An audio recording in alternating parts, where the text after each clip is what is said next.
India में नमाज की अदायगी पर तनाज़ो, क्या अब मुसलमानों को घर में नमाज अदा करने के लिए भी इजाजत लेना पड़ेगी? इंडिया की इलाकाई पार्टी अल इंडिया मजलिस इत्तेहाद मुस्लिमीन के सदर और हैदराबाद दक्कन के रुकन पार्लियामेंट असद अल-दीन ओवैसी ने वजीर आजम नरेंद्र मोदी से सवाल किया है कि क्या अब इंडिया के मुसलमानों को घर पर नमाज पढ़ने के लिए भी इंतजामिया से इजाजत लेना पड़ेगी? इंडिया में गुज़श्ता साल खुदकशी करने वाले 1,60,000 अफराद में से 25.6% यौमिया उजरत वाले मजदूर थे, यानी खुदकशी करने वाला हर चौथा शख्स एक मजदूर था। वजीर आजम का खैबर पख्तूनख्वा के लिए 10 अरब रुपए ग्रांट का ऐलान। सैलाब मुतासरीन के लिए जहां से फंड्स मिलेंगे हम इसके अमीन हैं। अल्लाह करे IMF का ये हमारा आखिरी प्रोग्राम हो। शहबाज शरीफ। लाहौर के इलाका शाद बाग में कुछ दिन कबल पेश आने वाला वाक़े, जिसमें 18 साला महविश ने एक बच्ची को जन्म देने के फौरन बाद वॉशरूम की टैंकी में फेंक कर मारने की कोशिश की थी। महविश ने मजीद बताया है कि इसने ये हरकत मुआशरे में होने वाली बदनामी से बचने के लिए की थी, लेकिन अब वो अपनी इस हरकत पर शर्मिंदा है और अल्लाह से अपने इस गुनाह की मुआफी मांगती। मजीद बात करते हुए महविश ने तफला बताया कि इस बच्चे का वालिद इसका अवैस नामी कजिन है, जो कि गुज़श्ता साल वफात पा गया था। नौजवान लड़की ने मजीद बताया कि गुज़श्ता साल वो अपनी फूफो के घर कराची गई थी, जहां इसके कजिन उससे इसके ताल्लुकात कायम हो गए। लेकिन जब वो वापस लाहौर आई तो उसे खबर मिली कि अवैस दिल का दौरा पड़ने की वजह से फौत हो गया है। महविश ने बताया कि उसने इससे वादा किया था कि वो अपने घर वालों को भेजकर शादी कर लेगा, लेकिन इससे पहले ही वो इस दुनिया से चला गया। इसीलिए बदनामी और अपने घर वालों की शर्मिंदगी से बचने के लिए मुझे ये कदम उठाना पड़ा।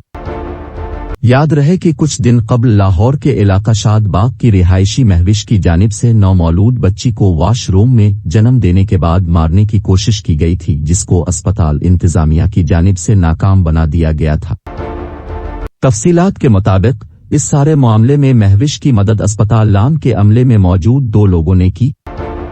महविश ने अपने जुर्म का एतराफ करते हुए अपने घर वालों और अल्लाह से मुआफी मांगी है और कहा है कि आइंदा ऐसी कोई हरकत नहीं करेगी। साबिक सोवियत रहनुमा मिखाइल गोरबाचोव 91 बरस की उम्र में वफात पा गए हैं। गोरबाचोव, जिन्होंने 1985 में इक़्तिदार संभाला, इस्लाहात मतारुफ करवाने और मगरिब से ताल्लुकात बहाल करने के लिए जाने जाते थे, लेकिन वो 1991 में सोवियत यूनियन को बिखरने से रोक नहीं सके। बहुत दुखी दिल के साथ अपने घर बार और इलाके को छोड़कर बटगिराम मुंतकिल हो रहे हैं। अब अपने इलाके में बच्चों के लिए भी खुराक दस्तयाब नहीं है। घर बार तबाह हो चुके हैं, बहुत बुरी हालत में है। अकबर शाह कोहिस्तान के इलाके वादी दोबीर के एक गांव के रिहायशी हैं। गुज़श्ता दिनों सैलाबी रीले में अकबर शाह के खानदान के 5 अफराद लापता हो गए थे, जिसमें उनके दादा जफर शाह समेत एक बहनोई और 3 भतीजे शामिल हैं। आलमी मार्केट में खाम तेल की कीमतें दोबारा गिर गईं। दौरान रेडिंग अमरीकी तेल की फी बरल कीमत $93, जबकि बरतानवी खाम तेल की फी बरल कीमत $97 तक आ गई। 1 सितंबर से पेट्रोल $2.98 सस्ता होने का इम्कान। इंटरबैंक में डॉलर की कीमत में ₹1.62 कमी।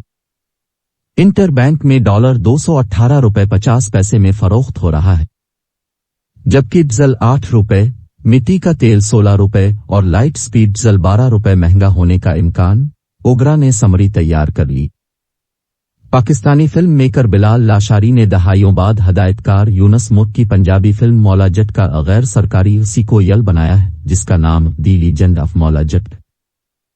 पुरानी फिल्म मौला जट जहां एक कामयाब फिल्म तस्वुर की जाती है, वहां इस पर यह तनकीद भी की जाती रही है कि इसने पाकिस्तानी सिनेमा को बहुत लाउड कर दिया था, जिसके बाद फिल्में तशद्दुद, इंतकाम और भड़कबाजी जैसे एक ही फार्मूला के तहत बनाई गईं।